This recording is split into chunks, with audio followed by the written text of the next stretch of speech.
Extras death, I am the son of Hades. अध्याय 21। Paul की आवाज़ सुनकर एलिजाबेथ अपने विचारों से बाहर आ गई। ये रुक गया, दर्द रुक गया, उसने बड़बड़ाया।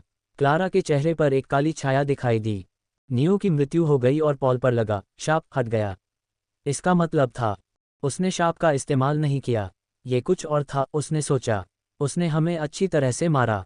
वह क्रोधित थी, हालांकि उसने अपने विचारों पर लगाम लगाई और ध्यान केंद्रित किया। एलिजाबेथ का शाप कुछ ही पल पहले हटा था। अगर यह अभी होता तो क्लारा उसे खत्म कर सकती थी। कमरे में तैर रहे हथियार बदल गए। उन्होंने एलिजाबेथ पर निशाना साधा और अचानक वे फट गए। क्लारा को लगा जैसे कोई ट्रक उससे टकरा गया हो। उसका शरीर पीछे की ओर उड़ गया और वह कई दीवारों को तोड़कर बाहर आ गई। क्या नियो ने तुम दोनों को अकेले रोका?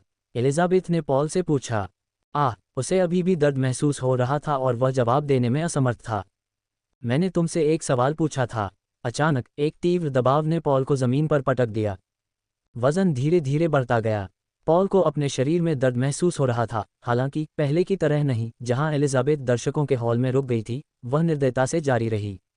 एलिजाबेथ को इससे नफरत थी। वह अपने बच्चों को दर्द में नहीं देखना चाहती थी। लेकिन वह समझ गई, उन्होंने सीमा पार कर ली थी। या तो वे या वह। क्रक, दबाव दोगुना होने पर फर्श टूट गया।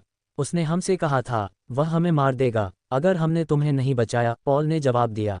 नियो, एक जागृत देवता, तुम्हें और क्लारा को कैसे धमका सकता है? तुम दोनों उससे कहीं ज्यादा शक्तिशाली हो। तानाशाह रानी ने ठंडी आवाज में कहा। मुझे सब कुछ बताओ, कुछ भी न छूटे। जैसे ही उसने अपनी बात खत्म की, क्लारा एक मजबूत जोश के साथ लौटी। उसका शरीर चांदी के कवच से ढका हुआ था और उसके हाथ में एक भाला था। जैसे ही वह कमरे में दाखिल हुई, उसे भी पॉल की तरह ही जमीन पर पटक दिया गया। जब पॉल ने देखा कि उसकी बहन कुछ भी करने में असमर्थ है, तो वह भयभीत हो गया। उसने सब कुछ समझाया, कैसे उन्होंने नियो को मारा, कैसे उन्होंने उससे सफाई के बारे में झूठ बोला, कैसे नियो अचानक पुनर्जीवित हो गया और उन्हें ये सोचने के लिए धोखा दिया कि वह शाप का उपयोग कर सकता है। एलिजाबेथ की नज़र नर्म पड़ गई। उसने नियो के बालों को सहलाया। वह उतना मजबूत नहीं था जितना वह खुद को दिखा रहा था। वास्तव में वह बेहद कमज़ोर था। एलिजाबेथ ने देखा और अमेलिया ने उसे बताया कि एक जगह से दूसरी जगह जाना उसे थका देने के लिए पर्याप्त था। फिर भी उसने उसे बचाने के लिए खुद को लाइन में लगा दिया। एक बार नहीं, बल्कि 2 बार उसने उसके लिए अपनी जान दे दी।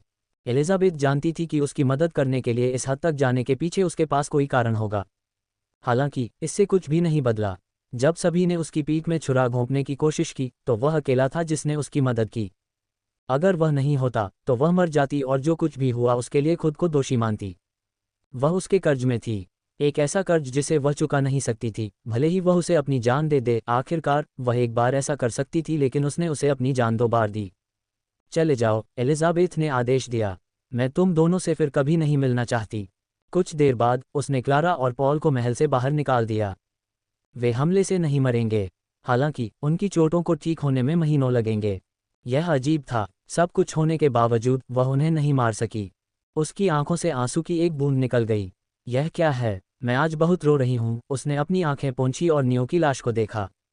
वह असामान्य था, भले ही वह अमर था, जिस पर एलिजाबेथ को संदेह था, लेकिन उसे अपने जीवन की परवाह नहीं थी। सच्ची अमरता अस्तित्व में नहीं थी। एलिजाबेथ महान देवता के पद पर पहुंचने के बाद ये बात सच में जानती थी। कुछ कलाकृतियां और क्षमताएं किसी को मृत्यु से बचने की अनुमति देती हैं, लेकिन उन सभी के लिए बहुत बड़ी कीमत चुकानी पड़ती है। मृत्यु निष्पक्ष थी। अगर आप मौत को धोखा देना चाहते हैं तो आपको कुछ ऐसा चुकाना होगा जो बहुत कीमती हो। नियो ने क्या कीमत चुकाए? उसने किस तरह का जीवन जिया कि वह 2 बार ऐसे मरा जैसे कि कुछ भी नहीं था। वह उत्सुक थी। ये पहली बार था जब उसे अपने परिवार के अलावा किसी और व्यक्ति के जीवन में दिलचस्पी थी। उसे समझ में नहीं आया कि उसे ऐसा क्यों महसूस हो रहा था। माँ, अमेलिया प्रकट हुई। वह टूटी हुई दीवार के माध्यम से दिखाई दे रही थी।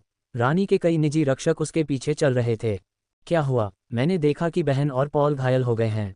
उसके शब्द पूरे होने से पहले ही रक्षक खूनी धुंध में फट गए। अमेलिया जम गई। तुम वापस क्यों आए? तुम्हें पहले ही निकल जाना चाहिए था। एलिजाबेथ ने अमेलिया को अपने पास आने का इशारा करते हुए पूछा। मैं तुम्हें अकेला नहीं छोड़ सकती थी। इतना कहने के बावजूद अमेलिया एलिजाबेथ के पास नहीं जा सकी। रानी ने पहरेदारों को बेरहमी से मार डाला। क्या वह वाकई पागल हो गई थी? अचानक अमेलिया ने देखा कि एलिजाबेथ के शरीर पर बैंगनी नसें गायब हो गई थीं। अभिशाप, ये ठीक हो गया है। अमेलिया की आंखें चौड़ी हो गईं और वह अपनी मां के पास पहुंची। उसने एलिजाबेथ को झपट कर गले लगा लिया। उसकी आंखों से आंसू बह निकले। कैसे? नियो ने अभिशाप के जादूगर को अभिशाप उस पर स्थानांतरित करने के लिए मजबूर किया। वह मेरी जगह मर गया। अमेलिया को झटका लगा। अपनी मां की बातें सुनकर उसे लगा कि उसने नियो के बारे में शायद गलत सोचा होगा। क्या वह फिर से जीवित होगा? उसने कहा था कि वह अमर है। हाँ, मुझे लगता है कि वह जीवित हो जाएगा, लेकिन ऐसा लगता है कि उसकी क्षमता में किसी तरह की कमी है। अगर नियो यहाँ होता तो उसे यह जानकर आश्चर्य होता कि एलिजाबेथ ने एक बार उसके बारे में सुनने के बाद उसके अनोखे कौशल का अनुमान लगाया और कहा, जैसा कि एक महान देवता से उम्मीद की जाती है। अमेलिया के चेहरे पर एक हल्की सी मुस्कान आ गई। मुझे भाई पॉल और बहन क्लारा का शुक्रिया अदा करना चाहिए। अगर उन्होंने नियो को नहीं पाया होता तो तुम। Hitch hitch. जैसे ही एलिजाबेथ ने अमेलिया की पीठ थपथपाई। वे नियो को मेरे पास नहीं लाए, नियो उन्हें लाया। उद्धरण चिन्ह प्रश्नवाचक चिन्ह उद्धरण चिन्ह। अमेलिया को लगा कि उसकी मां के शब्दों में कुछ अजीब था। नियो उन्हें लाया। उसे अभिशाप देने वाले की जरूरत थी ताकि अभिशाप को स्थानांतरित किया जा सके। अमेलिया ने पलकें झपकाईं। उसकी मां क्या कहना चाह रही थी? वह उसके शब्दों को समझ गई, लेकिन उनके पीछे के निहितार्थों ने उन्हें सच होने से रोक दिया। क्लारा अभिशाप का इस्तेमाल कर सकती है। शब्दों ने अमेलिया की दुनिया को उल्टा कर दिया। उसका दिमाग जम गया। जब एलिजाबेथ उसे सब कुछ समझा रही थी तो वह हवा में खालीपन से देखती रही। नहीं नहीं, ये संभव नहीं है। इस आदमी ने। हाँ नियो, तुम्हें धोखा दिया होगा। अमेलिया, ऐसा कोई तरीका नहीं है जिससे पॉल और क्लारा तुम्हें मारने की कोशिश करें। अमेलिया, ऐसा कोई तरीका नहीं है। Hitch hitch. एलिजाबेथ ने अमेलिया को गले लगाया और दिल खोलकर रोई। अमेलिया ने चाहे जितना भी इनकार करने की कोशिश की, सच्चाई उसकी आंखों के सामने थी। अमेलिया ने चाहे जितना भी इनकार करने की कोशिश की, लेकिन सच्चाई उसकी आंखों के सामने थी। क्लारा द्वारा अभिशाप को हस्तांतरित करने के बाद नियो मर चुका था और उसकी मां ने विद्रोह के लिए उसके भाई बहनों को दंडित किया। घंटों बीत गए। थोड़ी देर में अमेलिया ने रोना बंद कर दिया और अपनी मां को गले लगाते हुए निश्चल हो गई। मुझे इससे नफरत है, अमेलिया ने बड़बड़ाया। मुझे पॉल और क्लारा से नफरत है। मुझे इस देश से नफरत है। मुझे उन सभी से नफरत है जिन्होंने तुम्हें मारने की कोशिश की। उसके शब्दों में द्वेष और नापाक इरादे थे। बंद करो, एलिजाबेथ बोली। बदला लेने की कोई ज़रूरत नहीं है, लेकिन मुझे भी अब इस देश से प्यार नहीं है। तो चलो चलते हैं। अमेलिया ने उसके सुझाव पर सहमति जताई, लेकिन वह अपनी मां के साथ जो कुछ भी किया उसके बाद उन्हें जीवित छोड़ना पसंद नहीं करती थी। वह उन्हें उससे भी बदतर दर्द से गुजरना चाहती थी। हालांकि अमेलिया कमज़ोर थी। केवल उसकी मां ही विद्रोहियों को दंडित कर सकती थी और उसने ऐसा करने से मना कर दिया था। इसलिए वह अपना समय प्रतीक्षा करेगी, जब तक वह इस देश और इसके लोगों को कुचलने के लिए पर्याप्त मजबूत नहीं हो जाती। हमें कब जाना चाहिए और अंतर्राष्ट्रीय मुद्दों के बारे में क्या? भले ही आप पद छोड़ दें, प्रमुख विश्व शक्तियां उचित कारण के बिना आपके इस्तीफे को स्वीकार नहीं करेंगी। मुझे पता है, इसलिए तानाशाह रानी को आज मरना चाहिए। उद्धरण चिन्ह अल्पविराम प्रश्नवाचक चिन्ह उद्धरण चिन्ह। मेरे पीछे आओ। रानी लड़खड़ाते हुए खड़ी हो गई। अमेलिया ने जल्दी से आगे बढ़कर उसे सहारा दिया। धन्यवाद। जैसा कि एलिजाबेथ ने कहा, उसने अपनी उंगली हिलाई और नियो की लाश उसके पीछे तैरने लगी। अमेलिया ने अपनी मां और लाश के बीच बारी बारी से अपनी नज़र डाली। हम उसे यहाँ नहीं छोड़ सकते।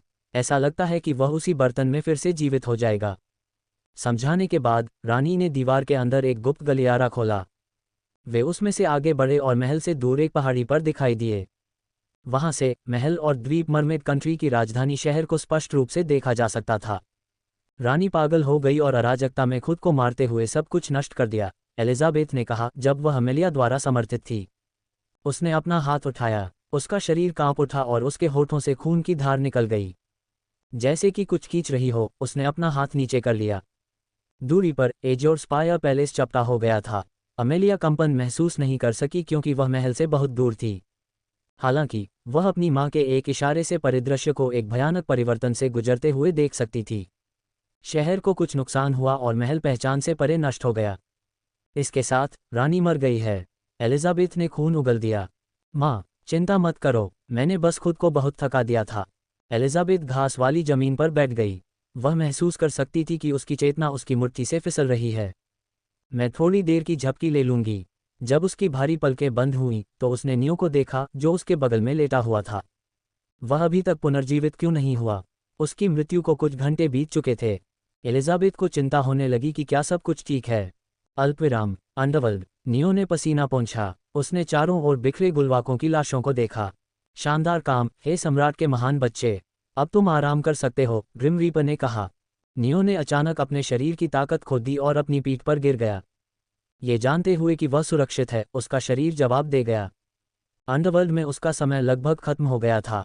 वह अपनी मृत्यु के तुरंत बाद पुनर्जीवित नहीं हुआ, क्योंकि वह जानता था कि जीवित दुनिया में बहुत काम होने वाला है और वह इससे निपटना नहीं चाहता था। लेकिन अंडरवर्ल्ड में प्रशिक्षण बिल्कुल भी आसान नहीं था। खोज, उसने अपने मन में कहा। क्वेस्ट, रानी को बचाओ पूरा हुआ। जल आत्मीयता जागृत। अमर अनुभव जोड़ 5-0। स्थिति, नियो हारग्रेव्स। रैंक, ग्रेड 5 जागृत। दिव्य ऊर्जा शुद्धता, ग्रेड 1 जागृत। आंकड़े, शक्ति 20, गति 21, निपुणता 17, संविधान 14, भाग्य 0, आत्मीयता मृत्यु, छाया अंधकार 0, जल। जादुई मंत्र, नेक्रोटिक स्पर्श। रक्त रेखा, मृत्यु का सम्राट। अद्वितीय कौशल, मृत्यु अमर। क्वेस्ट, कोई नहीं। इस बार के प्रशिक्षण से नियो को केवल एक शक्ति प्राप्त हुई। ये पिछली बार प्राप्त 3 आंकड़ों से बहुत कम था। अगर वह आंकड़ों की वृद्धि दर को बनाए रखना चाहता था तो उसे प्रशिक्षण की तीव्रता बढ़ाने की जरूरत थी। अद्वितीय कौशल, अमर, अनुभव 51/100। पुरस्कार प्राप्त करने की पुष्टि करने के बाद उसने वापस लौटने का फैसला किया। हे सम्राट के महान बच्चे, हमारे पास एक प्रस्ताव है, ग्रिम रीपर ने कहा। क्या तुम हमारी बात सुनोगे? बोलो। ये पहली बार था जब ग्रिम रीपर ने बात की। नियो उत्सुक था कि उसे क्या कहना है। चूंकि तुमने युद्ध की मूल बातें सीख ली हैं और जल्द ही प्रशिक्षण शुरू कर दोगे, इसलिए हम चाहते हैं कि तुम हमें तुम्हारी सहायता करने दो। नियो उलझन में था। एक साथ कई गुलवाकों से लड़ना प्रशिक्षण के रूप में नहीं गिना जाता था। ग्रिम रीपर की नज़र में नियो ने अब तक जो कुछ भी किया वह रेंगना सीखने की कोशिश करने वाले बच्चे से अलग नहीं था। ये बुनियादी बातों की बुनियादी बातें थीं।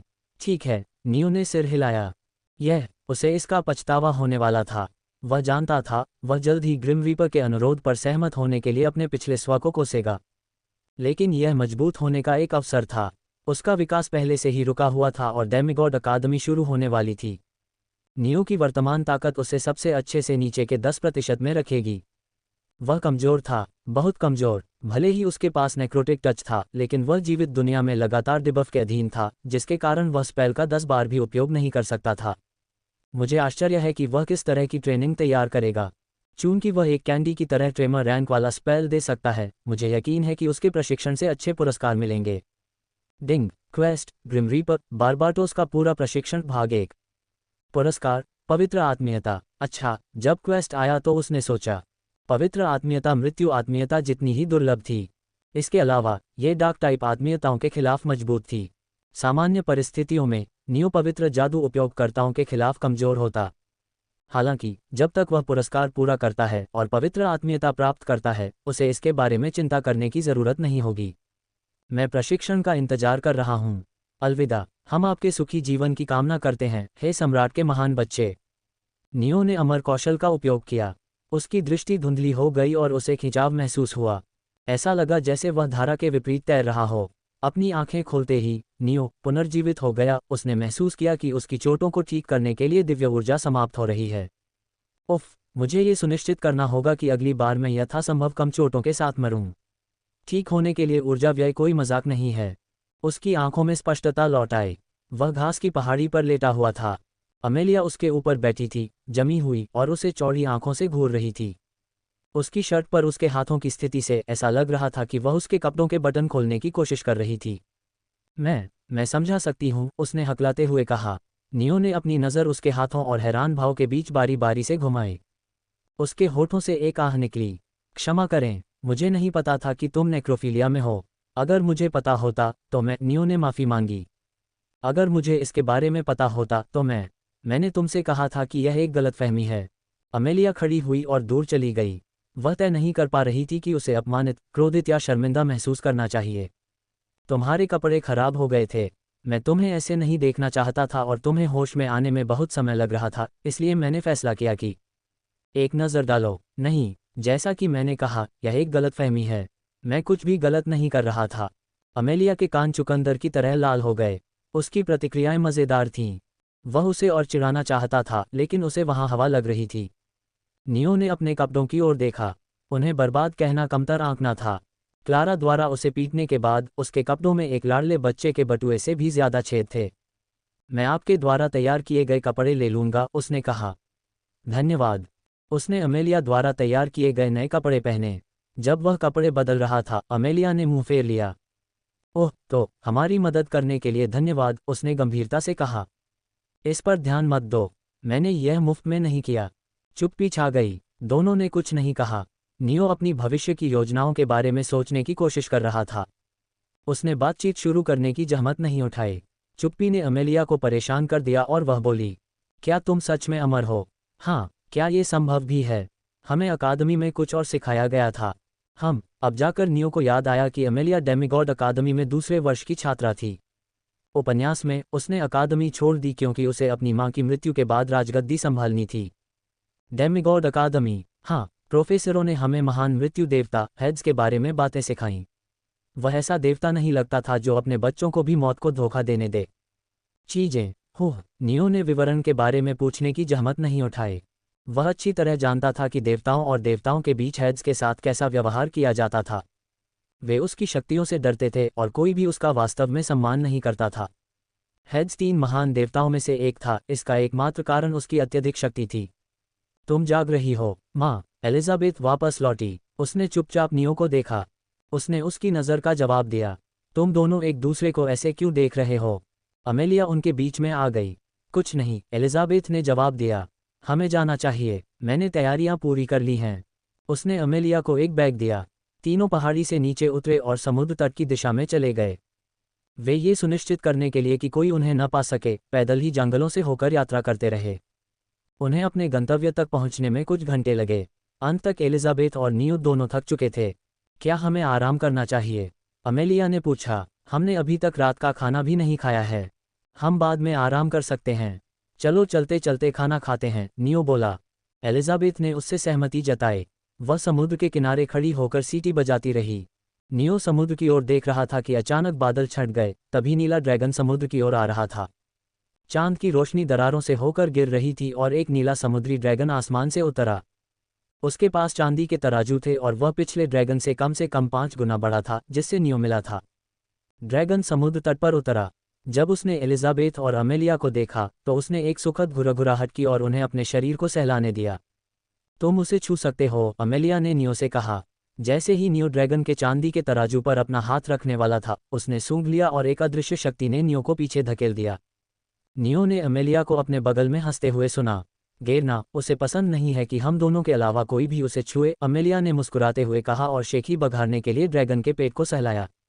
उसने ड्रैगन की ओर देखा। किसी कारण से वह ड्रैगन की आंखों को देखकर ऐसा कर सकता था। अगर उसने उसे फिर से छूने की कोशिश की तो वह उसे कुचल देगा। जिद्दी मत बनो, गेरना, हमें जाना है, एलिजाबेथ ने कहा। ड्रैगन ने शिकायत करते हुए फुसफुसाया, लेकिन जब उसने देखा कि एलिजाबेथ मजाक नहीं कर रही है तो वह नर्म पड़ गया। अब ड्रैगन को छूने की अनुमति मिलने पर नियो एलिजाबेथ की मदद से उसकी पीठ पर चढ़ गया। उसने अमेलिया और उसे दिव्य ऊर्जा के साथ उठाया। चले जाओ, एलिजाबेथ ने आदेश दिया। ड्रैगन आसमान में उड़ गया। ये समुद्र के बादलों के ऊपर चला गया और हवा में स्वतंत्र रूप से उड़ गया। यात्रा घटनाहीन थी। वे बादलों और तूफानों को पार कर गए, इसलिए देखने के लिए बहुत कुछ नहीं था। मरमेड कंट्री के जल क्षेत्र को छोड़ने के बाद नियो आखिरकार शांत हो गया। हम कहाँ जा रहे हैं? उसने पूछा। अमेलिया डेमिगॉड अकादमी में वापस आ जाएगी। जहाँ तक मेरा सवाल है, मुझे अभी भी एक निर्णय लेना है, एलिजाबेथ ने उत्तर दिया। हमें तुम्हें कहाँ छोड़ना चाहिए? नियो ने जानबूझकर कुछ देर रुककर ऐसा दिखाया कि वह अनिश्चित था। मुझे भी अकादमी जाना है। अमेलिया और एलिजाबेथ किसी कारण से आश्चर्यचकित नहीं दिखे। उसने आगे कहा, लेकिन क्यों ना हम पहले दिव्य जल गुफा में जाएं? इससे हमें अपनी रिकवरी में तेजी लाने में मदद मिलेगी। अच्छा विचार है, मैं तुम्हें वहां वो चीज़ें दूंगा जो तुमने मांगी थीं। एलिजाबेथ ने उसके सुझाव पर सहमति जताई। रुको, क्या? अचानक अमेलिया ने उनकी ओर आंखें फाड़कर देखा। तुम उसे क्या देने जा रहे हो? मैं तुम्हें उससे शादी नहीं करने दूंगी। एलिजाबेथ ने अपना सिर हिलाया और दुख भरी आवाज में बोली। लेकिन यही तो सौदा था। मैं, एलिजाबेथ डी ब्यूफोर्ट, अपने शब्दों से कैसे मुकर सकती हूँ? उसके भावहीन चेहरे के बावजूद नियो उसकी आंखों में छिपी शरारत देख सकता था। वह समझ सकता था कि वह अमेलिया को क्यों चिढ़ा रही थी। उसकी प्रतिक्रियाएं बहुत प्यारी थीं। माँ और बेटी के बीच मजाक तब तक जारी रहा जब तक वे दिव्य जल गुफा तक नहीं पहुंच गए। ड्रैगन के समुद्री जल में गोता लगाने से पहले नियो की भौहें सिकुड़ गईं। वह अपना डाइविंग गियर लाना भूल गया। अमेलिया के चेहरे पर एक मुस्कुराहट दिखाई दी। क्या हुआ? पानी के नीचे सांस नहीं ले पा रहे हैं मिस्टर एक्साल्टेड डेमिगॉड? नियो ने कंधे उचका दिए। उसे तब उसे धोखा देने का बुरा नहीं लगा। आखिरकार यह उसके लिए जीवन और मृत्यु का सवाल था। मेरे करीब रहो। ड्रैगन के समुद्र में गोता लगाने से पहले एलिजाबेथ ने हवा का एक गोला बनाया। हवा के बुलबुले ने उसे सांस लेने की अनुमति दी। वे पानी के नीचे की गुफा के प्रवेश द्वार की ओर तैरते रहे। मैं पहले प्रवेश करूंगी, मेरे पीछे आओ, एलिजाबेथ ने कहा और हवा के बुलबुले का आकार बदलकर सिर्फ नियो को ढक दिया। जैसे ही वह कोरल रीफ के बीच में तैर रही थी, एक समस्या सामने आई। ... उसकी छाती संकरे प्रवेश द्वार में फंस गई थी। जैसे ही वह कोरल रीफ के बीच में तैर रही थी, एक समस्या सामने आई। ... उसकी छाती संकरे प्रवेश द्वार में फंस गई थी। नियो और अमेलिया अजीब नज़रों से उसे घूर रहे थे। अपना सिर घुमाते हुए नियो ने अवचेतन रूप से एलिजाबेथ की तुलना अमेलिया से की। बहुत विकास की गुंजाइश है। उसने निराशा में अपना सिर हिलाया। ऐसा लग रहा था कि अमेलिया अपनी माँ से अच्छे गुण विरासत में नहीं ले पाए, या शायद अमेलिया ने अपनी जन्म माँ की तरह ही अच्छाई अपनाए। नियो को पता नहीं होगा क्योंकि वह एलिजाबेथ की जुड़वां बहन से कभी नहीं मिला। माँ, क्या तुम्हें मदद की ज़रूरत है? समुद्र के अंदर से एक लहर गुजरी और अचानक समुद्र का तल मीलों तक फट गया। एलिजाबेथ ने पानी के अंदर के नज़ारे को बदलने के बाद उनकी ओर रुख किया। अमेलिया को क्लॉस्ट्रोफोबिया है, इसलिए मैंने प्रवेश द्वार को बढ़ा कर दिया है। अब यह असुविधाजनक नहीं होना चाहिए। मैं क्लॉस नहीं हूँ, तुम हो स्वीटी। तुम सिर्फ इसलिए नहीं जानती क्योंकि तुम कभी सीमित जगहों पर नहीं रही हो। उसका भावहीन चेहरा कह रहा था कि इस विषय को फिर कभी न उठाओ। नियो झूठ बोल रहा होगा अगर वह कहे कि उसकी आंखें अनुचित जगहों पर नहीं जातीं। एलिजाबेथ उसे पकड़ पाती इससे पहले उसने अपनी नज़र हटा ली। जब वे पानी के अंदर की गुफा में दाखिल हुए तो सुबह हो चुकी थी। शुक्र है एलिजाबेथ के उत्पात से यह नष्ट नहीं हुआ। अमेलिया ने थोड़े आराम के बाद पानी के नीचे की गुफा छोड़ दी। वे भोजन के अलावा कुछ भी लाए बिना मरमिट देश से भाग गए। इसलिए अमेलिया शहर से बुनियादी ज़रूरत की चीज़ें खरीदने जा रही थी, जबकि नियो और एलिजाबेथ दिव्य जल तालाब का इस्तेमाल कर रहे थे। आप पहले तालाब में प्रवेश कर सकते हैं, एलिजाबेथ ने उससे कहा। नियो ने मना नहीं किया। ये सुनिश्चित करने के बाद कि एलिजाबेथ दूसरी दिशा में देख रही है, उसने अपने कपड़े उतार दिए और दिव्य जल तालाब के अंदर बैठ गया।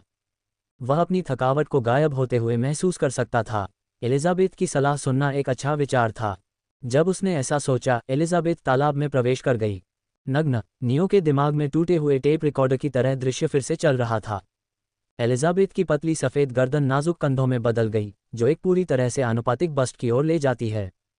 उसकी कमर पतली थी, जो उसके कूल्हों के नर्म वक्रों को उभार रही थी, जो एक तरल अनुग्रह के साथ हिल रहे थे। जब भी वह एक कदम उठाती, तो जुड़वां पहाड़ थोड़े से हिलते। वे भी थे, बड़े, भरपूर और सुंदर। वे उसकी बाहों की हरकतों के साथ हिलते थे, जिससे उसे लगता था कि उनमें आकर्षण की एक अजीब शक्ति है। नियो को थोड़ा आश्चर्य हुआ जब वह तालाब के अंदर बैठी और वे तैर रहे थे। उसका खून उसकी कमर की ओर दौड़ गया और उसने महसूस किया कि उसका छोटा भाई आंसू बहाने वाले दृश्य को देखकर सलामी दे रहा है। तुम्हें इतनी खुलेआम घूरना नहीं चाहिए, एलिजाबेथ ने मुस्कुराते हुए उससे कहा। मैं वह नहीं हूं जो तालाब में किसी के होने के बावजूद नग्न होकर आया हूं, उसने कहा।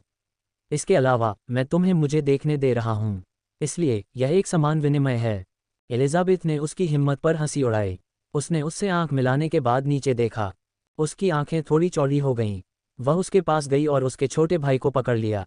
यह मेरे हाथ से भी बड़ा है, उसकी आवाज़ में आश्चर्य भरा भाव था। New.X क्रैश हो गया। उसे बस उसकी गर्म सांसें उसकी त्वचा को गुदगुदाती हुई और उसके छोटे भाई पर उसके कोमल, छोटे हाथ महसूस हुए। ये खतरनाक था। उसे लगा कि बांध टूटने की धमकी दे रहा है। अमेलिया ने मुझे बताया कि उसने तुम्हें नग्न देखा है। कोई आश्चर्य नहीं कि वह ये देखकर डर गई। एलिजाबेथ ने अपना अंगूठा और छोटी उंगली फैलाई और उसके छोटे भाई को नापने की कोशिश की। वह इतनी करीब थी कि थोड़ा और आगे बढ़ने पर वह उन पहाड़ों को छू सकता था। नियो को नहीं पता था कि क्या करना है। इस दुनिया में आने के बाद उसने बहुत कुछ सीखा, लेकिन इस तरह के प्रलोभन का जवाब देने के लिए उसे कुछ भी तैयार नहीं किया गया था। उसकी दर्द सहनशीलता, मृत्यु की आभा और दूसरी दुनिया की सजगता, कुछ भी काम नहीं आया। नियो अपनी सहज बुद्धि के मार्गदर्शन पर आगे बढ़ा और अपने दाहिने हाथ से एक पहाड़ को पकड़ लिया। उसकी उंगलियां मार्शमेलो जैसी जमीन में धंस गईं। ऑटोपायलट पर काम करते हुए उसने लाल चोटी को चुटकी में पकड़ा। तुम क्या कर रहे हो? मैं तुम्हारे नेतृत्व का अनुसरण कर रहा हूं, नियो ने अचंभित होकर उत्तर दिया। वह एलिजाबेथ के चेहरे पर लाली को नोटिस करने में विफल रहा। इससे पहले कि वह दूसरी चोटी की दृढ़ता की जांच कर पाता, उसने उसके छोटे भाई को छोड़ दिया और पीछे हट गई। चलो विषय से भटकते नहीं हैं। मैं यहाँ ट्रेमर रैंक वाला मंत्र सिखाने आया हूँ जिसके बारे में हमने बात की थी। यहाँ दिव्य जल तालाब आपकी दिव्य ऊर्जा को जल्दी से भरने में मदद करेगा। यह मंत्र को तेजी से सीखने के लिए एक अच्छी जगह है। जबकि नियो के दिमाग ने उसे बताया कि मंत्र महत्वपूर्ण था, उसके छोटे भाई ने समझाया कि सब कुछ ताकत के बारे में नहीं है और कुछ मौके जीवन में केवल एक बार मिलते हैं। नियो अपने छोटे भाई से सहमत था। वह एलिजाबेथ के पास गया। हम मंत्र सीख सकते हैं, लेकिन क्या आपको पहले मुझे इसके बारे में नहीं सिखाना चाहिए? तुम दोनों क्या कर रहे हो? अमेलिया की ठंडी आवाज़ गूंजी।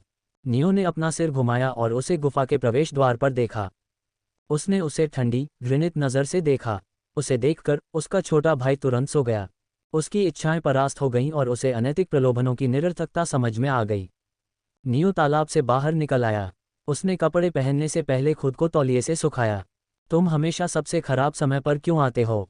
मुझे लगता है कि नग्न लोगों को देखना तुम्हारा शौक है, उसने कहा। तुम उसने उसे ऐसे घूरा जैसे वह उसका प्राणघातक दुश्मन हो, जो बिल्कुल भी गलत नहीं था क्योंकि वह उसकी माँ के साथ गर्म हो रहा था। तुम उसके साथ नग्न क्यों थी, माँ? जब उसे एहसास हुआ कि नियो से बात करना पत्थर पर चिल्लाने जैसा है, तो वह एलिजाबेथ की ओर मुड़ी। मैं अपने कपड़े खराब नहीं करना चाहती थी, एलिजाबेथ ने लाल चेहरे के साथ उत्तर दिया। वह अब नियो के साथ कुछ पल पहले की तुलना में अधिक शर्मिंदा लग रही थी। तुम्हारा क्या मतलब है? अमेलिया ने अपनी आंखें सिकोड़ लीं। हमारे पास पैसे नहीं हैं। अगर मैंने अपने पहने हुए कपड़े खराब कर दिए तो मेरे पास पहनने के लिए कुछ नहीं बचेगा, उसने बहाना बनाया। अमेलिया का चेहरा सख्त हो गया। उसने गुस्से में मरमित देश से पैसे, हथियार और कुछ भी लाने से इनकार कर दिया था। यहाँ तक कि खाने के लिए भी एलिजाबेथ जंगल से इकट्ठा किए गए फल थे। उस समय अमेलिया ने कहा कि वह उनके देश से कुछ भी लेने के बजाय मरना पसंद करेगी। यह उसकी गलती नहीं थी कि वे पैसेहीन थे, लेकिन अगर वह चाहती तो पैसे ला सकती थी। वह पूरी तरह से निर्दोष नहीं थी। यह अमेलिया की गलती नहीं थी कि वे पैसेहीन थे, लेकिन अगर वह चाहती तो पैसे ला सकती थी। वह पूरी तरह से निर्दोष नहीं थी। उनका कारण वाजिब लग रहा था। मानो अमेलिया पानी के नीचे की गुफा के कोने में बैठ गई। तुम इतनी जल्दी क्यों लौट आए? एलिजाबेथ तालाब से बाहर निकली और धीमी लेकिन जल्दी जल्दी कपड़े पहने। मेरे पास पैसे नहीं हैं और मैं अपने बैंक खाते का इस्तेमाल नहीं करना चाहता था क्योंकि अमेलिया ने अपने होंठ सिकोड़े। मैं अब उस देश से कुछ भी इस्तेमाल नहीं करना चाहता। मेरे पास कुछ नकदी है, हम अभी इसका इस्तेमाल कर सकते हैं, नियो ने कहा। उसने अपना बटुआ चेक किया और उसे याद आया कि उसने अपना बटुआ और अकादमी आईडी स्कूबा डाइविंग गियर के साथ छोड़ दी थी। अमेलिया ने उसकी हरकतों को देखा। तुम इन्हें ढूंढ रहे हो? उसने अपने बैग से उसकी अकादमी आईडी, स्मार्टफोन और बटुआ निकाला। क्या उसने मेरे कपड़े उतारने से पहले ये सब ले लिया था? नियो ने सोचा। इसलिए जब मैंने बताया कि मैं अकादमी का छात्र हूं तो वे हैरान नहीं हुए। वे पहले से ही जानते थे। मैं तुम्हारे पैसे इस्तेमाल करने की योजना बना रहा था, लेकिन मैंने सोचा कि मुझे पहले तुमसे पूछ लेना चाहिए। इसलिए मैं वापस लौटा और पाया कि तुम दोनों एक दूसरे के साथ बहुत अच्छे से पेश आ रहे हो। अमेलिया के शब्दों में बर्फीली अवमानना झलक रही थी। तुम मेरे पैसे इस्तेमाल कर सकते हो, अब चले जाओ, नियो बोला। ये संदिग्ध था कि क्या एलिजाबेथ उसे अमेलिया के सामने हथियार देगी, क्योंकि इसका मतलब था कि उसका अस्तित्व उजागर हो जाएगा। इसलिए नियो उसे कहीं और भेजना चाहता था। हाँ, अमेलिया ने ठंडी मुस्कान बिखेरी। मैं नहीं जा रही हूँ। अगर तुम्हें कुछ करना है तो मेरे सामने करो। अगर नियो मरमेड कंट्री में अपने कामों का लाभ उठाकर अपनी मां पर खुद को मजबूर कर रहा होता तो अमेलिया उसके खिलाफ कार्रवाई कर सकती थी। लेकिन अमेलिया अपनी मां के व्यक्तित्व को जानती थी। ब्लैकमेल होने के बजाय वह दूसरों को ब्लैकमेल करने वाली किस्म की थी। ये स्पष्ट रूप से स्पष्ट था कि कौन किससे संपर्क कर रहा था। तुम क्या कर रही हो, माँ? वह अकादमी में मेरा जूनियर है। तुम्हें सभी लोगों में से उस पर ही नज़र क्यों रखनी पड़ी? अमेलिया ने मन ही मन चिल्लाया। तुमने कभी विपरीत लिंग में रुचि नहीं दिखाए। तुम सभी विवाह प्रस्तावों को अस्वीकार कर देती थी, चाहे उनका वंश या ताकत कुछ भी हो। अब क्यों? वह अपने बाल नोचना चाहती थी। एक बात तो स्पष्ट थी, वह इन दोनों को अकेला नहीं छोड़ सकती थी। जब उसने सोचा कि अगर वह वापस नहीं आती तो वे क्या करते, तो उसकी रीढ़ में एक घिनौनी ठंडक दौड़ गई। नियो को उसके विचारों की परवाह नहीं थी। वह एलिजाबेथ की ओर मुड़ा। क्या तुम मुझे आतंक श्रेणी का मंत्र सिखा सकती हो? ठीक है। वह तालाब के बगल में पैर क्रॉस करके बैठ गया। भले ही वह तालाब के अंदर नहीं था, लेकिन उसे इस दूरी पर तेजी से दिव्य ऊर्जा पुनर्जनन करना चाहिए था। एलिजाबेथ उसके पीछे बैठ गई और उससे कहा कि वह अपनी शर्त उतार दे। कुछ भी मजाकिया करने की कोशिश मत करो, अमेलिया ने बगल से कहा। उद्धरण चिन्ह अल्पविराम उद्धरण चिन्ह। एलिजाबेथ ने नियो की पीठ पर अपनी हथेली रखी। मैं अपनी दिव्य ऊर्जा का उपयोग करके तुम्हारे शरीर पर जादू का उपयोग करूंगी। प्रवाह का विरोध मत करो और संवेदना को याद रखने की कोशिश करो। वह शुरू करने ही वाली थी कि अचानक वह रुक गई। उसे जादू सिखाने से पहले उसे एक बात की पुष्टि करनी थी। क्या तुम्हारे पास जल संबंध है? तुम इसके बिना जादू का उपयोग नहीं कर सकते। मेरे पास है। उसने अपने होंठ सिकुड़े। तुम्हारे पास मृत्यु संबंध भी है। क्या तुम्हारे पास कई संबंध हैं? हाँ, यह आश्चर्य की बात है। तुम कितने संबंध इस्तेमाल कर सकते हो? नियो ने जवाब नहीं दिया। वह केवल मृत्यु संबंध का उपयोग कर सकता था। उसने खुद को शर्मिंदगी से बचाने के लिए विषय बदल दिया। मुझे लगा कि केवल 2 लोग ही महासागर के आलिंगन को विरासत में प्राप्त कर सकते हैं। क्या आप मुझे इसे सिखाने पर जादू खो देंगे? आप जादू का नाम कैसे जानते हैं? अल्पविराम विस्मयादिबोधक चिन्ह। बकवास। मैंने पिछले साल के टूर्नामेंट के दौरान अमेलिया को जादू का उपयोग करते देखा था। उसने अंदर ही अंदर आह भरी। यह एक विश्वसनीय बहाना था। एलिजाबेथ को लगा कि कुछ गड़बड़ है, लेकिन उसने इसे जाने देने का फैसला किया। आपके प्रश्न का उत्तर देने के लिए नहीं। केवल 2 देवताओं को जादू विरासत में मिलने वाला हिस्सा झूठ था। मैंने इसे उन लोगों को रोकने के लिए बनाया था जो इसके लिए मेरे पास आ रहे थे। तो ये झूठ था। नियो को नहीं पता था कि उसे क्या महसूस करना चाहिए। यह उसके द्वारा ज्ञात तथ्य से अलग एक और तथ्य था। उपन्यास में अमेलिया ने वास्तव में झूठ पर विश्वास किया और नायक को भी यही बताया। उसके हाव भाव को देखकर, जो एक मछली की तरह था जो अपना मुंह बंद नहीं कर पा रही थी, ये स्पष्ट था कि अमेलिया ने उससे ज्यादा चोट खाई थी। नियो मुस्कुराया। उसने उससे पहले ही उससे जुड़ा एक महत्वपूर्ण रहस्य खोज लिया। उसकी मुस्कान अमेलिया के घावों पर नमक छिड़कने जैसी थी। वह जानती थी कि वह ड्रैगन की शरारत का बदला ले रहा है, लेकिन वह अभी उसके आत्मसंतुष्ट चेहरे पर तीर चलाने के लिए क्या नहीं करती। मैं शुरू करूंगी। एलिजाबेथ ने अपनी दिव्य ऊर्जा नियो में धकेल दी। वह कराह उठा, या शायद वह कराह उठा। उसने अपनी आंखें बंद कर लीं। वह नहीं चाहता था कि अमेलिया उसे घृणा भरे चेहरे से देखे और अपने शरीर के अंदर विदेशी दिव्य ऊर्जा पर ध्यान केंद्रित किया।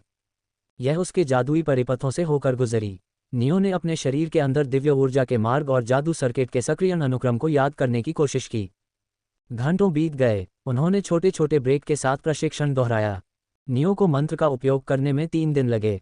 महासागर का आलिंगन, रैंक, कंपन, महारत, प्रशिक्षु, प्रभाव, जल आत्मा अंडाइन की सुरक्षा प्रदान करता है। नियो की त्वचा के चारों ओर एक पतली नीली परत दिखाई दी।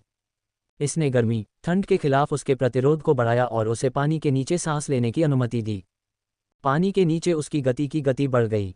वह बड़ी चोटों के बिना शारीरिक हमलों और जादुई हमलों को मामूली हद तक झेल सकता था।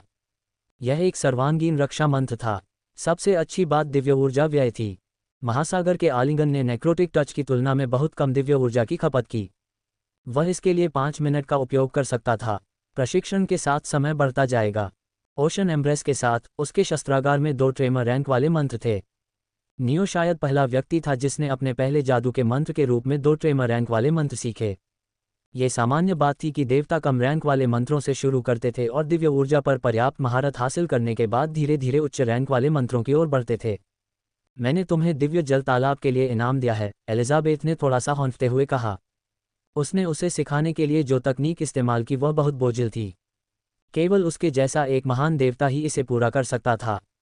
मुझे बचाने के लिए इनाम के रूप में, मुझे बचाने के लिए इनाम के रूप में। उसने अमेलिया की ओर देखा, जो सो गई थी। मैं इसे अभी तुम्हें नहीं दे सकती। आपको कारण पता होना चाहिए क्योंकि आप हथियार चाहते हैं। पोसेडॉन के त्रिशूल की प्रतिकृति एक शक्तिशाली हथियार था, लेकिन इससे भी शक्तिशाली हथियार थे। त्रिशूल के खास होने का कारण इसकी अमर हत्यारा विशेषता थी। यह नियो जैसे अमर प्राणियों को मार सकता था। उसे हथियार की आवश्यकता नहीं थी क्योंकि यह शक्तिशाली था। इसे खुद लेकर वह ये सुनिश्चित करना चाहता था कि कोई और इसे अपने हाथ न लगा पाए। आखिरकार जब उसके हेड्स के परिजन और अमर होने की खबर फैली, तो विश्व शक्तियां उसे एक संभावित खतरनाक देवता के रूप में चिन्हित करेंगी और उसे रोकने के तरीकों की तलाश करेंगी ताकि वह पागल या दुष्ट न हो जाए। ये सिर्फ उसके साथ ही नहीं हुआ। हर शक्तिशाली देवता और शक्तिशाली वंश वाले देवताओं के लिए एक जवाबी रणनीति बनाई गई थी।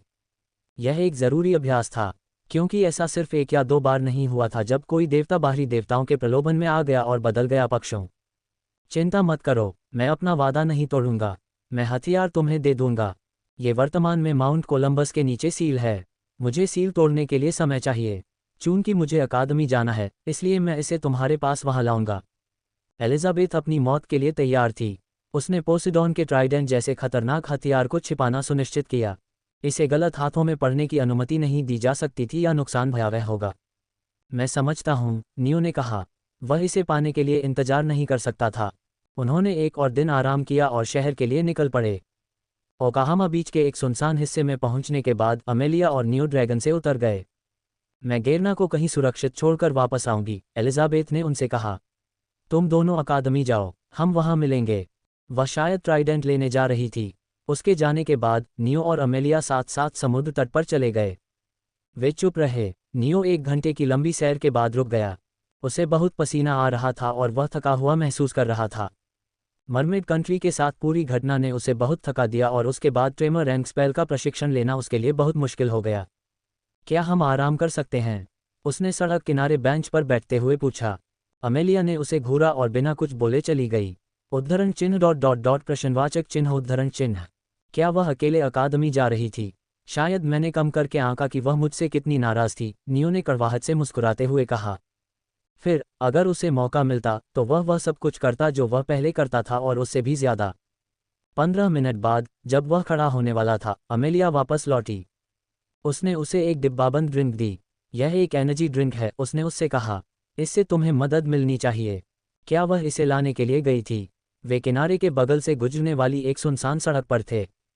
शायद अमेलिया ड्रिंक खरीदने के लिए काफी दूर चली गई होगी। शायद उसके चेहरे पर आश्चर्य साफ झलक रहा था, क्योंकि उसने कहा, मैं तुमसे नाराज नहीं हूं। मुझे गुफा में जो हुआ वह पसंद नहीं है, और बस इतना ही। माँ के लिए तुमने जो कुछ किया, उसके बाद मैं तुमसे कभी नफरत नहीं कर सकती। मैं इतनी बेवकूफ़ नहीं हूं। उसके शब्द अच्छे थे, लेकिन जिस तरह से उसने बार बार कहा कि वह उससे नाराज नहीं है, हाँ, उसे उस पर विश्वास नहीं हुआ। नियो ने रात के समय अपनी पीठ पर नज़र रखने का फैसला किया, कहीं वह उसे चाकू न मार दे। हमें आगे बढ़ना चाहिए। नियो का फ़ोन अचानक बज उठा और वह अपनी बात पूरी नहीं कर पाया। उसने फ़ोन निकाल लिया। नंबर किसी अनजान कॉलर का था। शायद वह सामान्य परिस्थितियों में उसे अनदेखा कर देता, लेकिन ओकाहामा बीच पर पहुंचने से पहले उनके फ़ोन में टावर नहीं थे। इस बात की थोड़ी संभावना थी कि कॉल करने वाला कोई ऐसा व्यक्ति था जो नियो हारग्रेव्स को जानता था। मुझे इसे उठाने दो, उसने अमेलिया से कहा और कॉल का जवाब दिया। कॉल करने वाले ने कहा, तुम कहाँ हो, तुम बेवकूफ़? क्या तुम्हें पता है? नियो ने कॉल काट दिया। कौन था? तुम्हारा परिवार, अमेलिया ने पूछा। यह एक गलत नंबर था। वह जिसे कॉल कर रहा था उससे काफ़ी नाराज़ लग रहा है। उसी नंबर से फिर से कॉल आया। क्या तुम्हें सच में नंबर नहीं पता? अमेलिया ने पूछा। उद्धरण चिन्ह ... मैं जांच करूंगी। उसने कॉल उठाया। नमस्ते मादरचोद, तुमने कॉल काटने की हिम्मत कैसे की? क्या तुम्हें मरने की इच्छा है? ये कौन है? मुझे खेद है कि मैं तुम्हें पहचान नहीं पाया। उद्धरण चिन्ह अल्पविराम उद्धरण चिन्ह।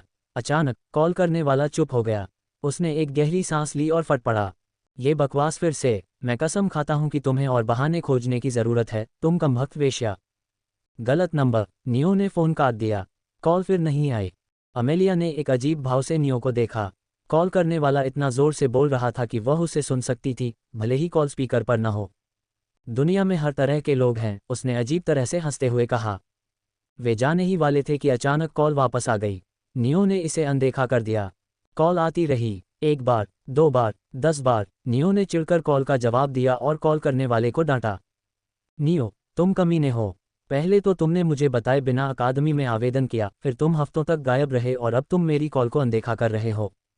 वह कॉल करने वाले की गर्दन पर नसों के फटने की कल्पना कर सकता था। मैं कसम खाता हूं कि अगर तुमने इस बार मुझसे बात करना बंद कर दिया तो मैं तुम्हें मार डालूंगा। तुम मुझे जानते हो। उद्धरण चिन्ह अल्पविराम उद्धरण चिन्ह। फिर से फ़ोन मत तोड़ना, फ़ोन मत तोड़ना। कॉल करने वाले ने कुछ शब्द बुदबुदाए जो नियो के सुनने के लिए बहुत धीमे थे। आह, तुम कहाँ हो, नियो? नियो ने तुरंत जवाब नहीं दिया। कॉल करने वाले को उसका नाम पता था। क्या वह नियो का दोस्त था? हालांकि यह अजीब था कि कॉल करने वाले का नाम स्मार्टफोन पर सेव नहीं था। चूंकि वह जानता है कि मैं अकादमी जा रहा हूं, इसलिए हम किसी न किसी तरह मिलेंगे, नियो ने सोचा। लेकिन वह खतरनाक लगता है। बेहतर होगा कि मैं एलिजाबेथ से मिलने के बाद उससे मिलूं।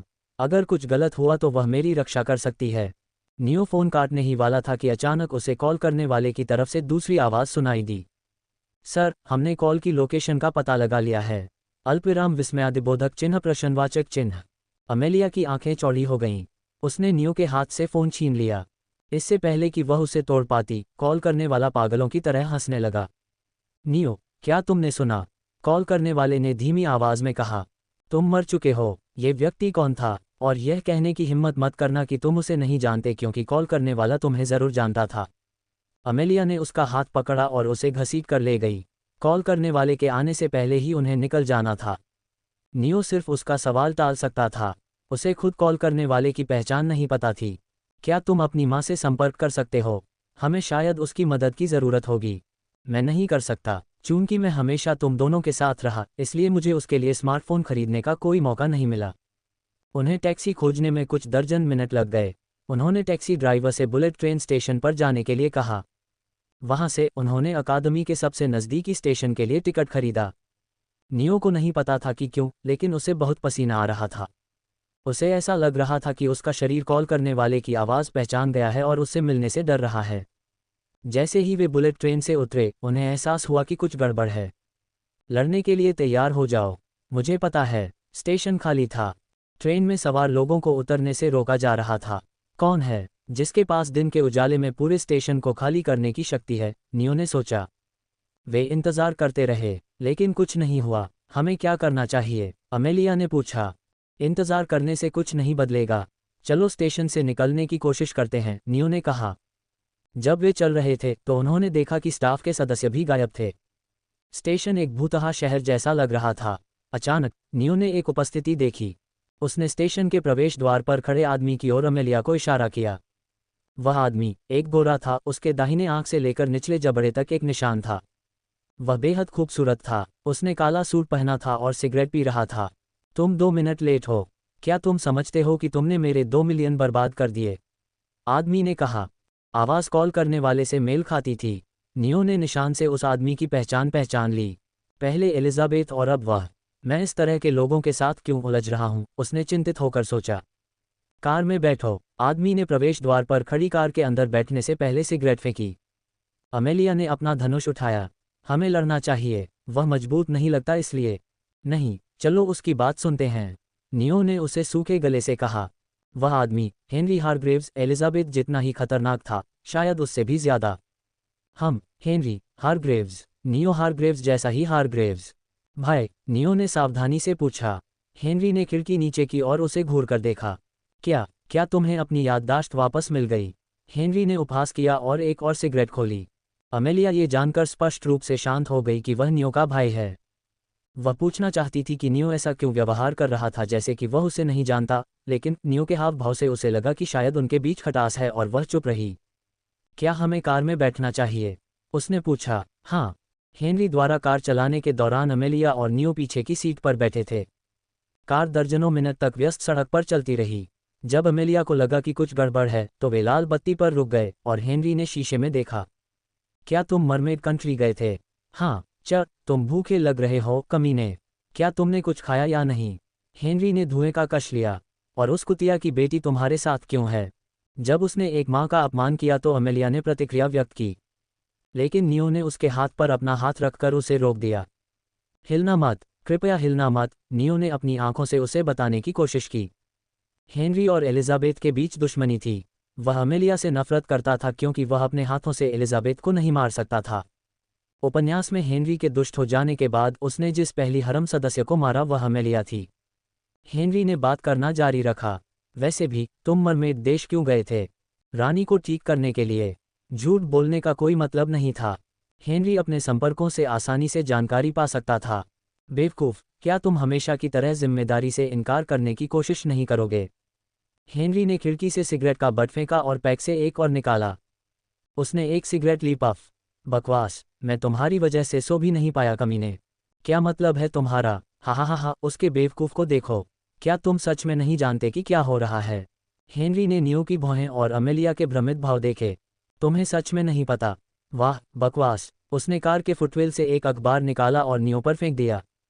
नियो ने सुर्खियां पढ़ीं। उन कमबख्त मछलियों ने कहा कि कुतिया की मौत में तुम्हारा हाथ था और तुमने उसकी बेटी का अपहरण किया। बधाई हो कमीने, तुम एक अंतर्राष्ट्रीय स्तर पर वांछित अपराधी हो। वरिष्ठ टेम्पलर पहले से ही तुम्हारे पीछे पड़े हैं। क्या ये झूठ है? उसने कुछ भी गलत नहीं किया। उसी ने तुम्हें बचाया है, आउच। एलिजाबेथ के जीवित होने का खुलासा करने से पहले नियो ने अमेलिया का हाथ चुटकी से दबाया। उसने उसे भ्रमित आंखों से देखा। उसने अपना सिर हिलाया और हेनरी की ओर देखा। मुझे उम्मीद है कि तुमने इस मुद्दे को सुलझा लिया होगा। बेशक, मैं उन शापित कमीनों को अपने छोटे से भाई को नुकसान पहुंचाने नहीं दूंगा। लाल बत्ती हरी हो गई। हेनरी ने बोलना बंद कर दिया और गाड़ी चलाने पर ध्यान केंद्रित किया। तुम्हारा भाई कौन है? अमेलिया ने फुसफुसाया। क्या वह एक महान देवता है? वह सीनियर टेम्पलर्स को कैसे रोक सकता है और ऐसे बात कर सकता है जैसे कुछ हुआ ही ना हो? नहीं, वह एक सामान्य व्यक्ति है। सरल शब्दों में, हेनरी अपने भगवान रक्त को नहीं जगा सका। तो कैसे? अमेलिया ने पूछा। वह अमीर है, बेहद अमीर। अमेलिया ने अपना मुंह बंद किया और उसे ऐसे देखा जैसे उसे अपने कानों पर विश्वास न हो। हालांकि वह झूठ नहीं बोल रहा था। धन शक्ति का ही दूसरा रूप है। कार एक हाई एंड रेस्तरां के सामने रुकी। हेनरी उतर गया। कुतिया, बाहर आओ। मैं अब तुम्हारी जैसी भूखी मछली को नहीं देख सकता। हम तुम्हें तब तक खाएंगे जब तक तुम फट न जाओ। जब अमेलिया और नियो हेनरी के पीछे पीछे रेस्टोरेंट में गए तो वह उसकी तरफ झुकी और फुसफुसाकर बोली, वह तुमसे प्यार करता है, भले ही वह कैसा भी व्यवहार क्यों न करता हो, है न? वह हंसी। मुझे पता है कि उसके जैसे लोगों को क्या कहते हैं। तसुंडेरे। नियो ने अपने भाई के बारे में उसकी धारणा में सुधार होते हुए देखा। हेनरी निश्चित रूप से अपने भाई से प्यार करता था। जब उपन्यास में हेनरी के भाई की रहस्यमय तरीके से मृत्यु हो गई तो उसे लगा कि उसका भाई अकादमी की रैंकिंग प्रतियोगिता में मर गया है और वह अकादमी के खिलाफ हो गया। बाद के चरणों में हेनरी ने महाद्वीप के आधे हिस्से को नष्ट कर दिया और अधिकांश पात्रों और हरम सदस्यों को मार डाला। हेनरी ने ये सब इसलिए किया क्योंकि वह अपने भाई का बदला लेना चाहता था। और नियो उसका भाई नहीं था। अगर उसे पता चल गया कि मैंने उसके भाई का शव अपने कब्जे में ले लिया है तो मैं बर्बाद हो जाऊंगी। नियो को नियो हारग्रेव्स के शरीर पर कब्जा करना और उसके परिवार को धोखा देते हुए जीना पसंद नहीं था। हालांकि उसका अपनी पहचान उजागर करने का कोई इरादा नहीं था। नियो भी एक पीड़ित था। उसने कभी किसी और के शरीर पर कब्जा करने के लिए नहीं कहा। वह बस एक दिन उठा और पाया कि वह नियो हारग्रेव्स बन गया है। खाओ, कुतिया, हेनरी ने कहा। वे शानदार भोजन से भरी एक मेज पर बैठ गए। नियो ने तुरंत भोजन को नहीं छुआ। क्या तुम्हें उत्सुकता नहीं है कि मैंने कैसे सोचा कि मैं रानी को बचा सकता हूँ? हाँ, हेनरी ने उत्तर दिया। लेकिन जब तुम्हें भूख नहीं लगेगी तब हम बात कर सकते हैं। नियो ने धीमी, सुंदर हरकतों के साथ भोजन चबाया। यह अजीब था। वह नियो हारग्रेव्स के व्यवहार की नकल करने की पूरी कोशिश कर रहा था।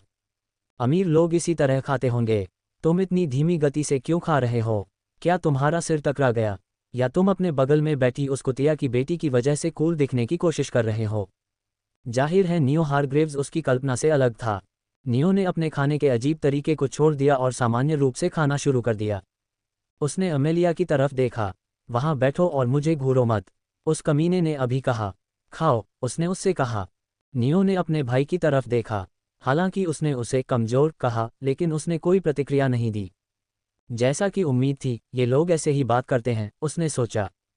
तुमने मरमेड कंट्री को नियो के पीछे आने से कैसे रोका? अमेलिया ने चबाने के बाद पूछा। अगर उन्होंने उसके बारे में खबर जारी की तो उन्होंने उसके पीछे किसी को भेजा होगा।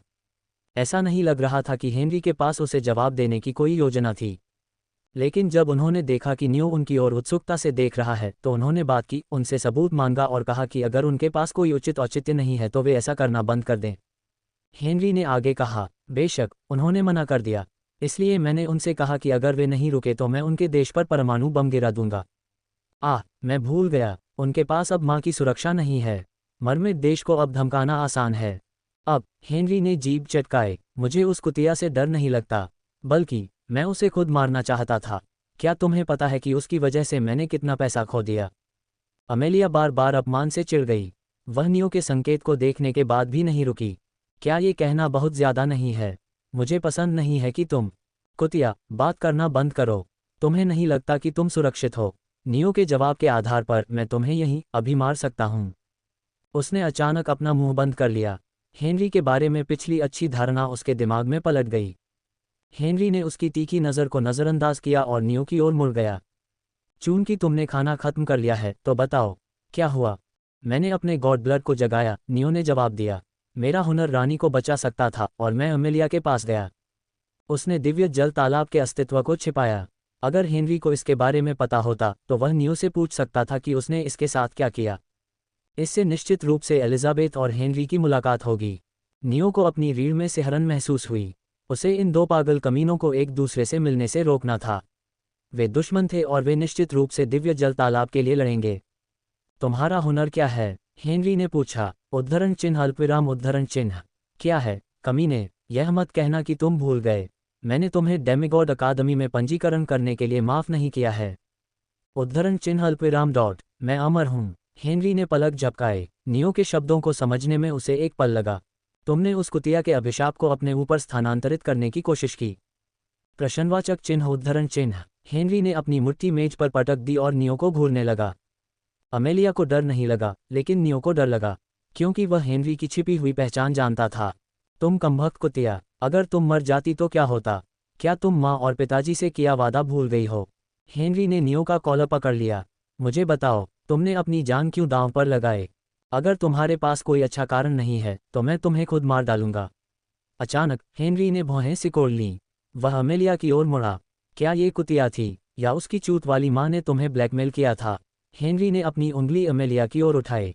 हरकत को पहचानते हुए नियो को यह एहसास हुआ कि हेनरी अमेलिया को मारने वाला था।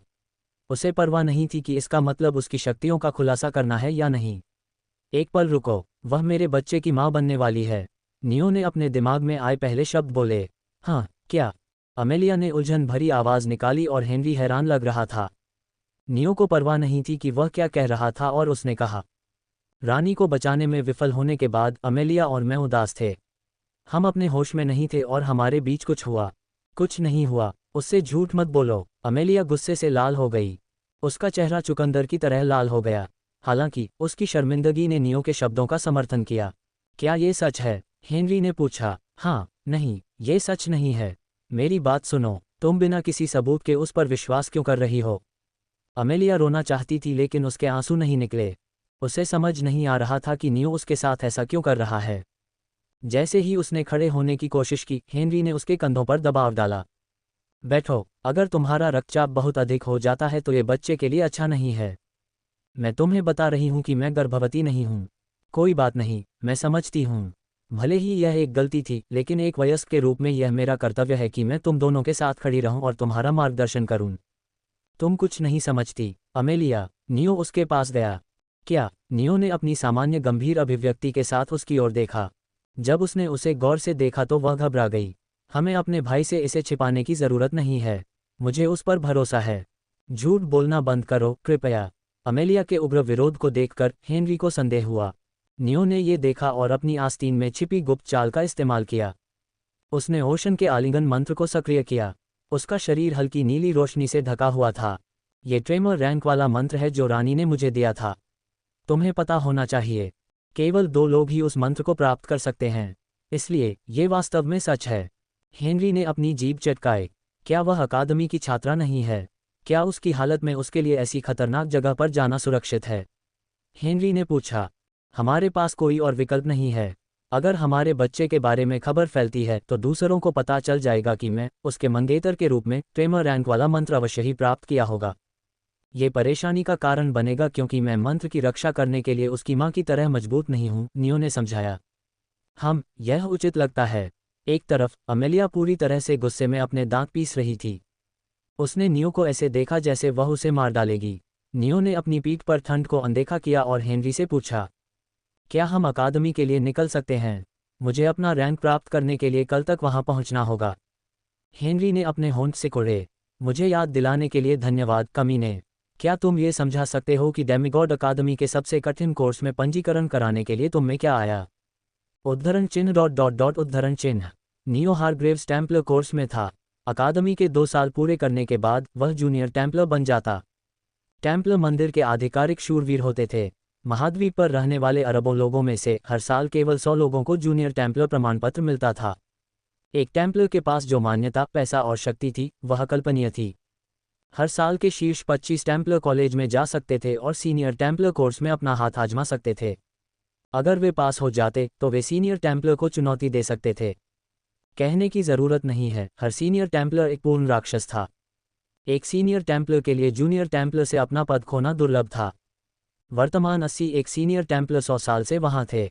आज तुम आराम करोगे, रैंक पंजीकरण कल से पहले शुरू नहीं होगा। हेनरी ने बातचीत के लिए जगह नहीं छोड़ी।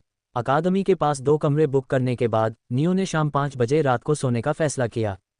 अब तुम सोना चाहते हो? हेनरी ने पूछा। हाँ, मैं पिछले कुछ दिनों से थका हुआ हूँ। कारण सरल था, इम्मोर्टल के पास अभी 3 चार्ज थे। आधी रात को एक और चार्ज दिखाई देगा, लेकिन ये बर्बाद हो जाएगा क्योंकि कौशल अधिकतम स्टैक पर था।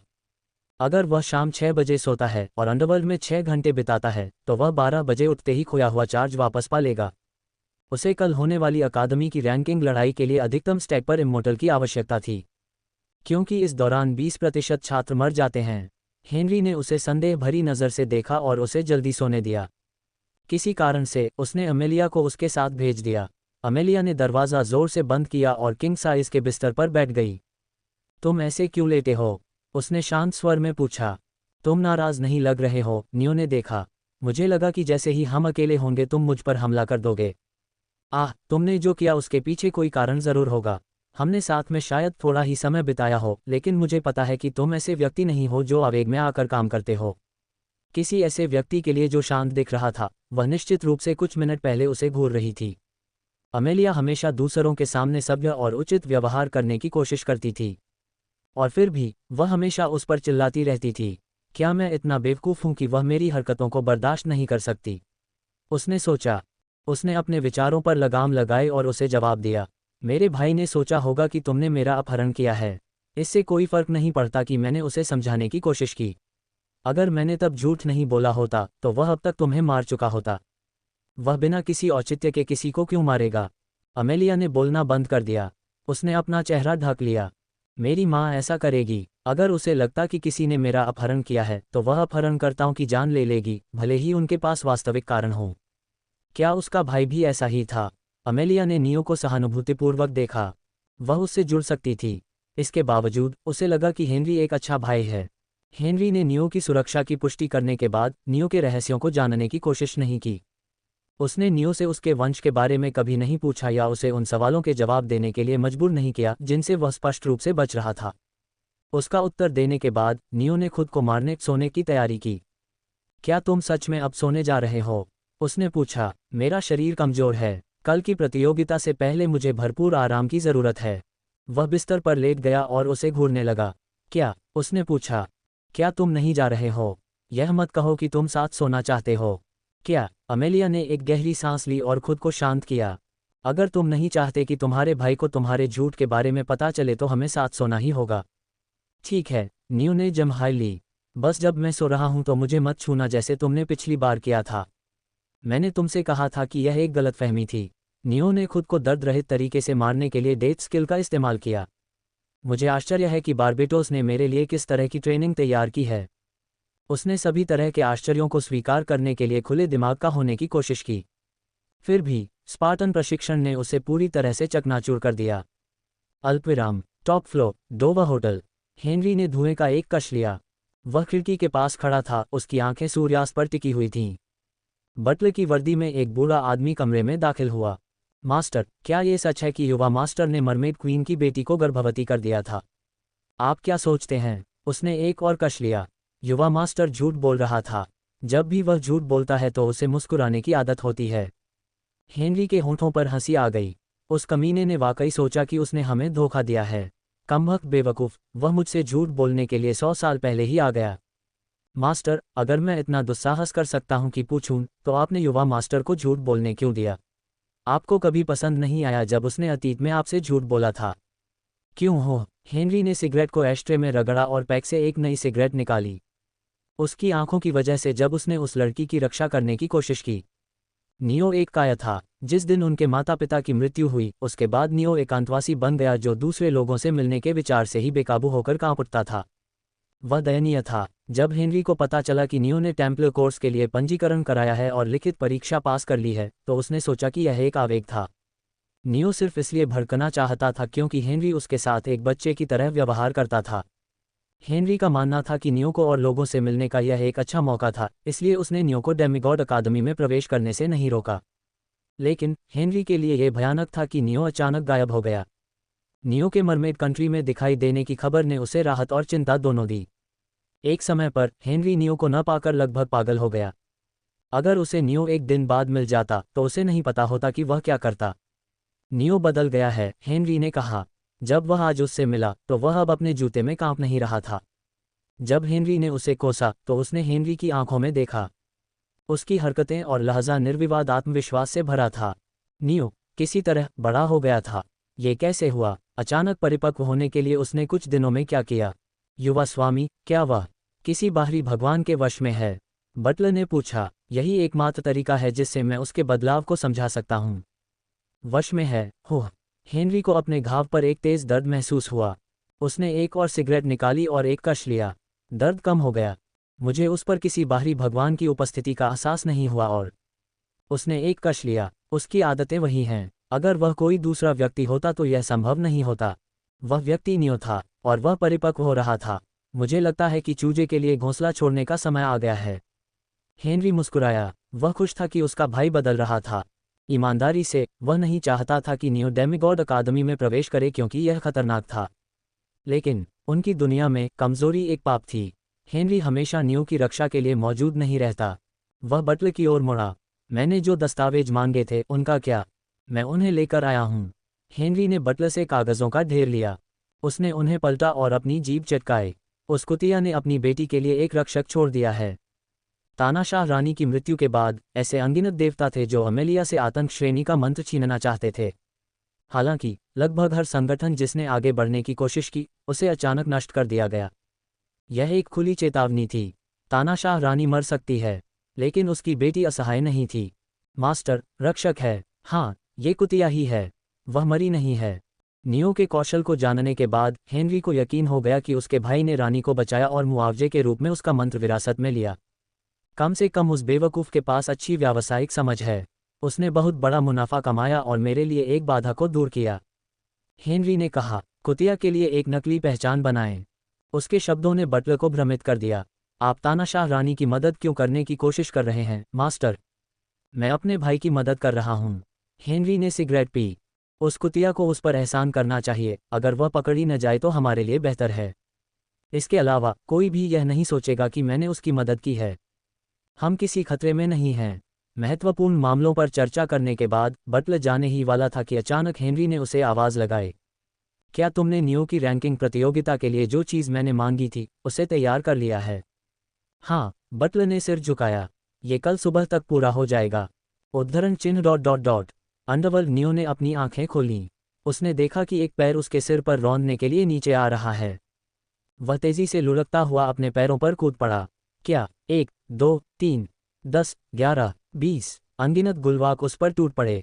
उसके पास अपने विचारों को ठीक करने या बारबाटोस से प्रशिक्षण की सामग्री के बारे में पूछने का समय नहीं था। उसे आते ही लड़ना पड़ा। एक गुलवाक ने उसके सिर पर खंजर से वार किया। नियो ने कम से कम हरकतों के साथ उसका सिर घुमाया। उसने नेक्रोटिक टच से गुलवाक की गर्दन चकनाचूर कर दी और खंजर छीन लिया। जैसे ही वह लड़ने वाला था, गुलवाक ने अपना सिर न होने के बावजूद उसके पैर को पकड़ लिया और उसके पैरों पर पंजे मारने लगा। अल्पविराम विस्मयादिबोधक चिन्ह प्रश्नवाचक चिन्ह। इससे पहले कि नियो गुलवाक को रौंद पाता, दूसरे ने उसकी पीठ पर झपट्टा मारने की कोशिश की। उसने बलपूर्वक अपना दाहिना पैर छुड़ाया और अपने दूसरे पैर पर घूमकर गुलवाक के चेहरे पर दाहिना पैर दे मारा। बिना रुके उसने गति का उपयोग करके गुलवाक पर एक हथौड़ा मारा और उसके बाएं पैर पर पंजे मारे। एक तीर उसकी पीठ में लगा। उनके पास तीरंदाज हैं। नियो ने अपने होंठ काटे। उसने अपने आसपास देखने की कोशिश की, तभी एक और तेज भाला उसके सिर की ओर लगा। ये शापित कमीने, वे मेरे सिर पर निशाना साध रहे हैं। वह मुश्किल से समय रहते अपनी गर्दन मोड़ पाया और अपनी जान के बदले में अपना बायां कान और चेहरे का एक हिस्सा खो बैठा। जब तक नियो हमले से बचता रहा, वह दूर नहीं गया। इसके बजाय उसने अंतर को बंद कर दिया और भाला चलाने वाले गुलवाक के निचले जबड़े में खंजर घुसा दिया। ये कमीने, उसने एक और तीर को चकमा दिया। भाला चलाने वाले गुलवाक के मरने से पहले नियो ने उसका भाला छीन लिया। वह अपने पैरों पर घूमा और हथियार को भाले की तरह फेंक दिया। हमले ने 3 गुलवाक को छेद दिया और धनुष चलाने वाले गुलवाक को जमीन पर गिरा दिया। पकड़ा, एक युद्ध हथौड़ा उसके सिर पर लगा। नियो की दृष्टि घूम गई। उसके कान जोर से बजने लगे और वह लड़खड़ा गया। क्या हुआ? उसकी नाक और आंखों से खून बहने लगा। वह ठीक से सोच नहीं पा रहा था। गुलवाक ने नियो के पेट में वारहैमर मारा और उसे रेत में फेंक दिया। दर्द के साथ हुए हमले ने नियो के दिमाग को स्पष्टता दी। वारहैमर के उसके सीने को पेस्ट में बदलने से पहले ही वह लुढ़क गया। लेकिन वह हमले से पूरी तरह बच नहीं सका। उसकी उंगलियां कुचल गई थीं। अरे आज इन लोगों को क्या हो गया है? नियो ने घावों को ठीक करने के लिए नेक्रोटिक टच का इस्तेमाल किया। उंगलियां फिर से नहीं बन पाईं, उसकी आंखों से पानी बह रहा था, लेकिन वह डटा रहा। यही एकमात्र तरीका था जिससे वह लड़ाई जारी रख सकता था। उसने वारहैमर चलाने वाले गुलवाग के घुटने को एक किक से तोड़ दिया और टाइमर पर एक नज़र डाली। शेष समय 11 घंटे 58 मिनट। क्या सिर्फ 2 मिनट बीते थे? आखिरकार महासागर का आलिंगन मंत्र सक्रिय हो गया। उसका शरीर एक पतली नीली परत से ढका हुआ था। अचानक एक तीर उसकी गर्दन पर लगा। हमला उसकी त्वचा से बिना किसी नुकसान के उछल गया और नियो को चुभने वाला दर्द महसूस हुआ। वह बुरी तरह से हौंफ रहा था। आज क्या हो रहा था? गुलवाग बहुत खतरनाक थे, लेकिन उन्होंने व्यवस्थित तरीके से लड़ाई लड़ी।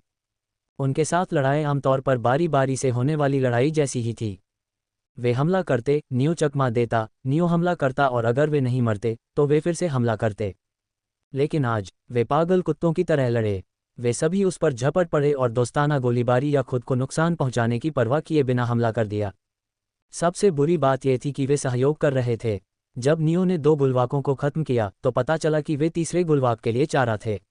वे अराजक तरीके से लड़ रहे थे, लेकिन किसी तरह उनकी अराजकता में व्यवस्था थी। मैं इस दर पर मर जाऊंगा। अगर मैं नहीं भी मरता तो मैं खुद को थका दूंगा। नियो को स्थान बदलने की जरूरत थी, अधिमानतः ऐसी जगह जहां वह अब की तरह हर तरफ से हमलों के लिए खुला ना हो।